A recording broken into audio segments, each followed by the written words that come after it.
Xiaomi introduced their first sub-brand Pocophone last year, and this year Xiaomi spin off their Redmi into a sub-brand.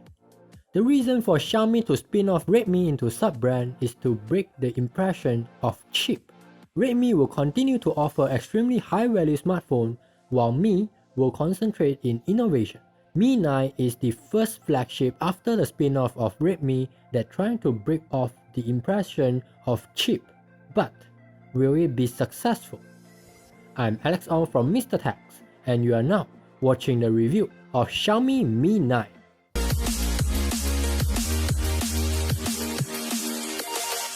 Xiaomi Mi 9 really changed my impression towards Xiaomi. Previously, I would not invest my money into their flagship because to me, it is still not at flagship level yet, especially their camera. Photos taken with Xiaomi smartphone often lacking of details and the colors are eye-popping but not true to life. Will Mi 9 change my mind, or I will still stick with Redmi or Pocophone for the best value for money? Before we start, let's clear off the specification of Xiaomi Mi 9. You can pause the video here as the specifications is shown in the video.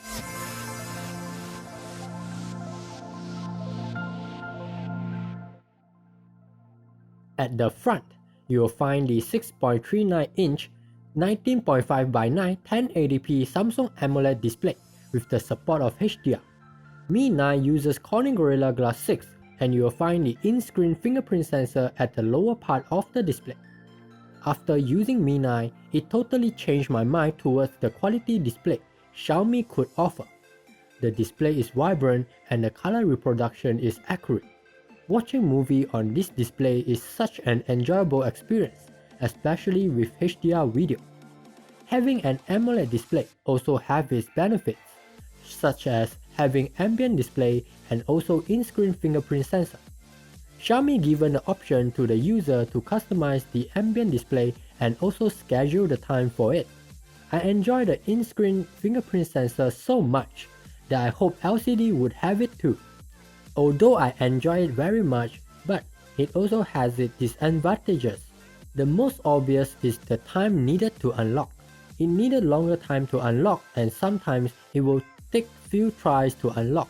At the top of the display, you will find a water drop notch that houses the f2.0 20MP front-facing camera, earpiece and also notification light at the right of the earpiece.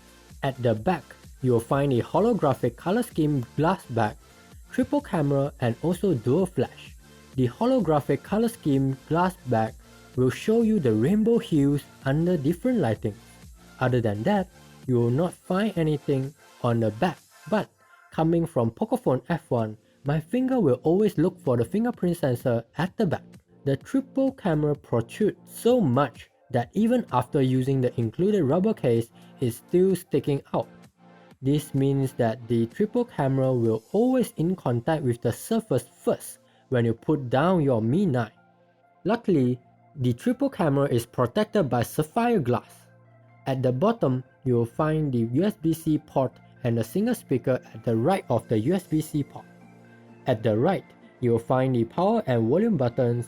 At the left, you will find the dual nano SIM card slot and Google Assistant button. This is the first time I saw 4G Plus on a Xiaomi smartphone, but it is not as stable as HTC U12 Plus. It often goes back to H Plus rather than staying on 4G Plus. At the top, you will find the IR blaster and microphone. After talking all the hardware that you can see, we will move on to hardware that is underneath, NFC and dual GPS. Dual GPS is not a new thing for Xiaomi, as it started to offer dual GPS on Mi 8. I could not notice much difference between dual GPS and GPS. The only difference that I can notice is I could get accurate Pokemon Go location in indoor. The advantages of having dual GPS is better accuracy in indoor, but currently Google Maps still do not offer indoor navigation. As for NFC, it finally supports Google Pay. Xiaomi Mi 9 is running on Android 9.0 Pie with MIUI 10 on top. Mi 9 is one of the first Xiaomi smartphones that support dark mode out of the box. The other Xiaomi smartphones only able to use dark mode if it is running on the latest MIUI global beta. Mi 9 supports treble, but still do not support seamless system update. Mi 9 also does not support AR call, where Pocophone F1 supports it out of the box. Unlike Pocophone F1, Mi 9 supports Widewine L1, which means that you can stream HD content on streaming services. On MIUI 10.2.9, Mi 9 is having one bug that is affecting my usage. Night mode will turn on automatically when playing HDR video. This only occurs when it is nighttime.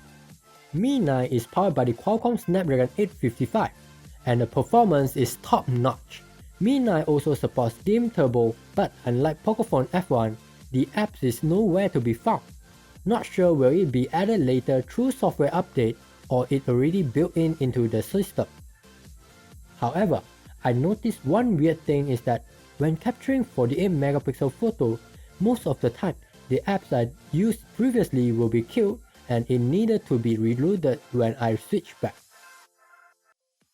As for camera, Xiaomi Mi 9 sports triple camera at the rear, and the combination is a f1.75 48 megapixel primary camera, f2.2 12 megapixel telephoto camera, and f2.2 16 megapixel ultra wide angle camera. Just like HTC U12 Plus, the portrait mode is done through the telephoto camera. For this review, I will concentrate mainly on the 48 megapixel primary camera. Overall, Mi 9 is able to capture good photos during the day and decent photos during low light. Why it is only good but not great is because when using the 48 megapixel mode, it tends to out of focus when shooting macro photos and it took longer time to capture one shot. It tends to capture photos with saturated color but still very close to real life color. Is the 48 megapixel mode a gimmick or is for real? In certain situations, 48 megapixel photos really have better details than the 12 megapixel photos, but during low light, the edges tends to be fuzzy. The details are not as good as the 12 megapixel mode.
As for video, Mi 9 is able to record 1080p 30 frames per second, 60 frames per second, 120 frames per second, 240 frames per second, 960 frames per second, 4K 30 frames per second, and 60 frames per second video.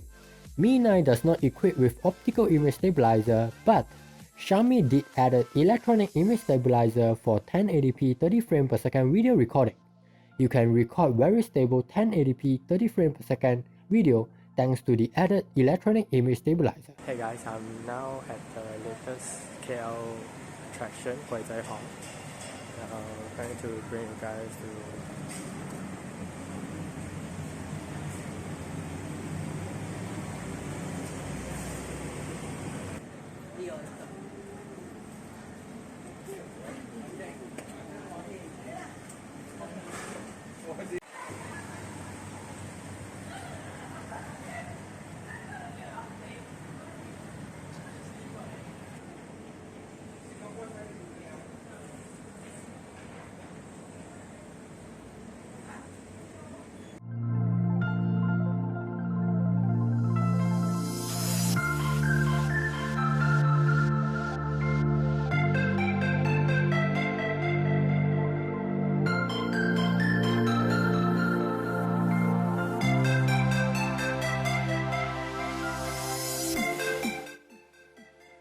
Due to the water drop notch, Xiaomi Mi 9 only comes with a single speaker.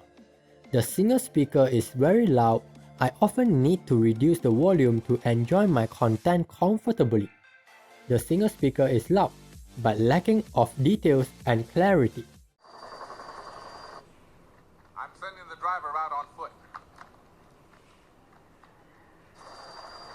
He's headed north along the road. Have him picked up.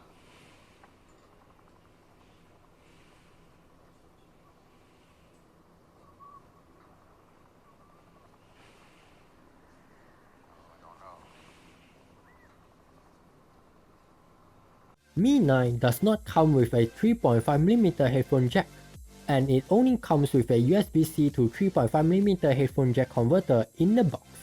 The wire on USB-C to 3.5mm headphone jack converter is so thin that I felt that it will break anytime when I mishandle it. It's surprising to me. The USB-C to 3.5mm headphone jack converter is able to output good audio quality. Besides that, Mi 9 is able to use HTC USB-C earbuds, but it will have weird static sound whenever you play sound using it. Mi 9 also able to output good audio quality using the OnePlus Type-C Bullets earphone. I enjoy my content more on headphone than on the speaker. Xiaomi Mi 9 sports a 3300 mAh battery with the support of Qualcomm Quick Charge 4 Plus.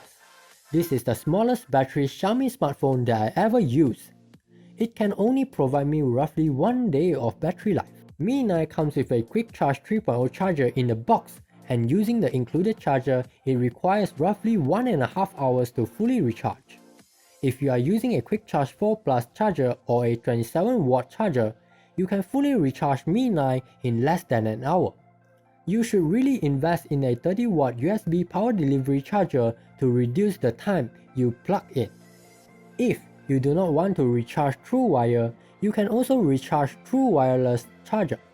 Mi 9 is the first smartphone that supports 20W wireless charging, but by the time this video is up, the 20W wireless charger set that sells at 129 ringgit Malaysia is still not available in Malaysia. I will do a separate video when I got a chance to get the 20W wireless charger. With the price of 1,699 ringgit Malaysia for the 6GB of RAM with 64GB of storage Mi 9, can it be the best 48MP smartphone in the market?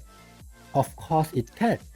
Not only you will get an AMOLED display, smaller notch and thin bezel, stunning back, top-notch performance, good 48MP camera, and also good audio quality through the USB-C to 3.5mm headphone jack converter.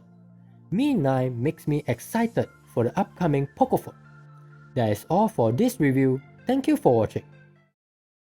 If you like this video, remember to give it a thumbs up, share it, and subscribe. See you on the next video.